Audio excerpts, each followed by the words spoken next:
Mass transit is often called the lifeblood of New York.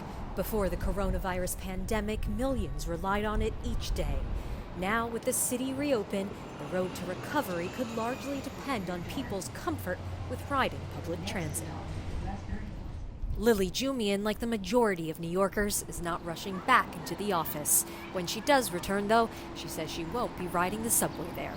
I'm so happy to rediscover New York again because I'm able to walk to different neighborhoods I didn't see before. Certain streets are closed off, and then it made me a little bit more aware of what's going on with the environment. So I think now that I'm happy to walk around, to use bikes, to use these electric scooters, it made me more cognizant, and so I don't see the need as much to be using public transportation.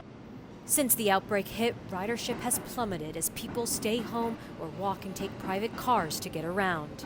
Well, this is weekday rush hour, and you can tell how empty the subways still are. Every month, the MTA is losing $500 million. They're trying to make riding safer, though.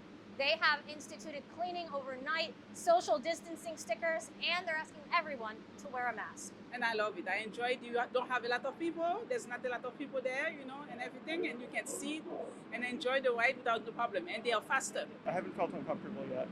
There's been other places I felt more uncomfortable than I do on the train, for sure. The safety of public transit during a pandemic has not been well studied, and healthcare professionals continue to urge people to stay home unless it's essential. I will say that if you are in a crowded train and people are not masking, that is absolutely an increased risk. If you're able to distance, if you're able to wear your mask and those around you are doing the same, and New York City has stepped up efforts to pass out masks, to pass out hand sanitizer to people as they enter the subway system. It's not a perfect system, but we're doing what we can as a city, as a country, to mitigate against these risks. Meanwhile, transit authorities and agencies are trying to mitigate the financial damage. At LaGuardia, a major milestone, the completion of the new Terminal B, part of a sweeping transformation of the airport.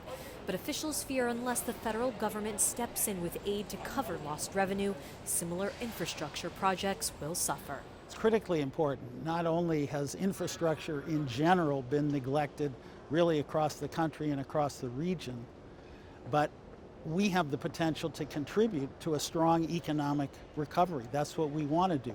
Investing in infrastructure is one way to soften the blow of the pandemic. Nevertheless, the way we travel in big cities may never be the same. Tawfik, BBC News, New York.